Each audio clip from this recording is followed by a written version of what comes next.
So we just got the premiere of the first few episodes of DC's Peacemaker on HBO Max, and it is absolutely hilarious. Hey everyone, welcome back to the channel. My name is Brandon and this is Film Flare, where we discuss anything and everything that makes film and television great. So be sure to subscribe and let's talk about a great show. Because right now the world needs a son of a bitch, and you're the only one I got. There were so many other characters in both Suicide Squad movies that I think were just more deserving of their own show to tell their story. And I was really skeptical about how a show centered around this character would turn out. But after watching the first few episodes, I'm no longer mad that this is the one we got. Now, before we get started, I just want to point out how crazy it is that this show only happened because of the lockdowns. James Gunn was apparently so bored during quarantine that he wrote the entire first season of the show in just 2 months. Now, we all know James Gunn is an incredible filmmaker, but that's just insane, especially considering how good what he wrote actually is. Now, following the events of the Suicide Squad, Peacemaker is put under the supervision of a covert team under Amanda Waller tasked with dealing with threats closer to home. It's got surprisingly good writing and just all-around entertaining characters to watch on screen. And it's also just flat out hilarious in just about every scene without ever really feeling like it's trying too hard to be so. The jokes do sometimes go for the low-hanging fruit, but still manage to be funny without feeling too cringe. And the situational comedy of this entire show is just top-notch. It's just so easy to find yourself smiling and laughing all the way through from start to finish.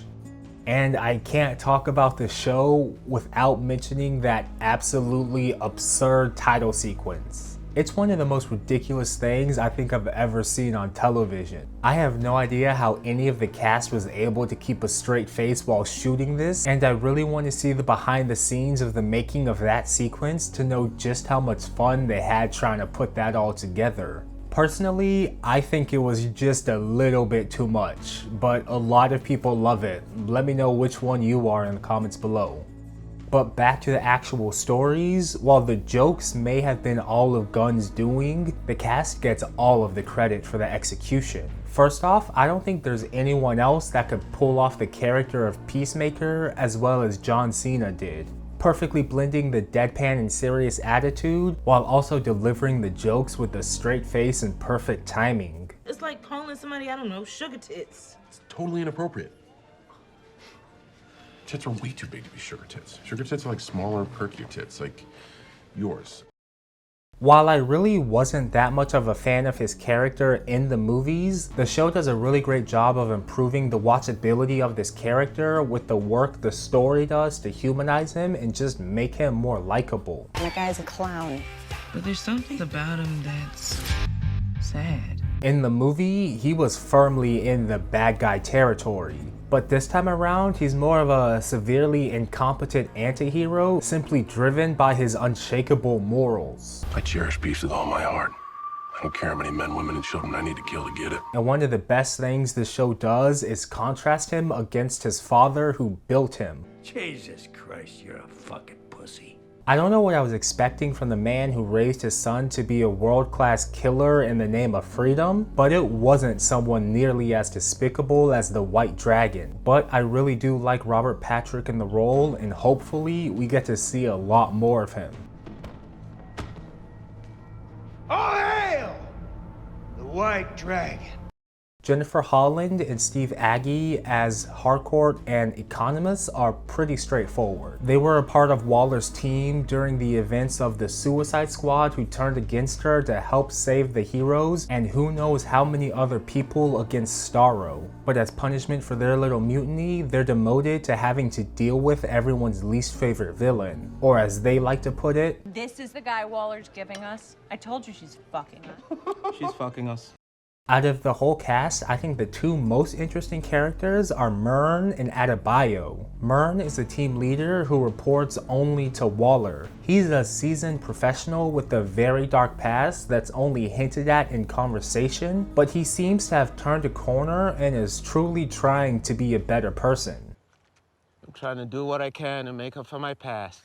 Then there's Danielle Brooks as Waller's secret daughter, Leota Adebayo, and she definitely knows a lot more than she's letting on to. She comes off as the inexperienced new girl, and I still can't tell if that's her playing a character or if she's truly not ready for this life. Either way, she's a source of a lot of my enjoyment of the series so far. You can tell that she wants to do the right thing, but has divided loyalties that she's trying to figure out, especially when she overhears what others really think about her mother. We're not killing anyone who doesn't deserve it. I'm not Amanda Waller.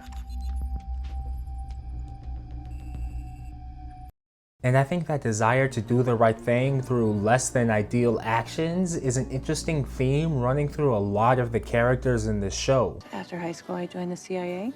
Spent a couple years in the DEO, then Argus. That's where Waller found me.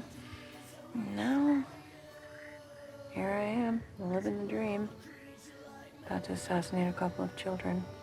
They're not bad people, but more often than not, they end up doing terrible things, hoping that the ends justify the means. And underneath all of the nonstop humor, over-the-top violence at some points, and just overall absurdity, there's actually some really interesting stories being told with a lot of these characters. And I cannot wait to see more of it unfold. But what about you? What did you think of Peacemaker so far?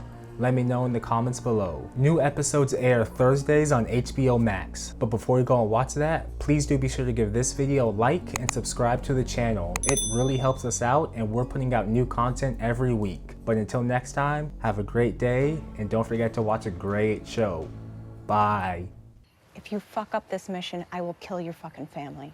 Okay, good luck. A little late for that. You guys got beer?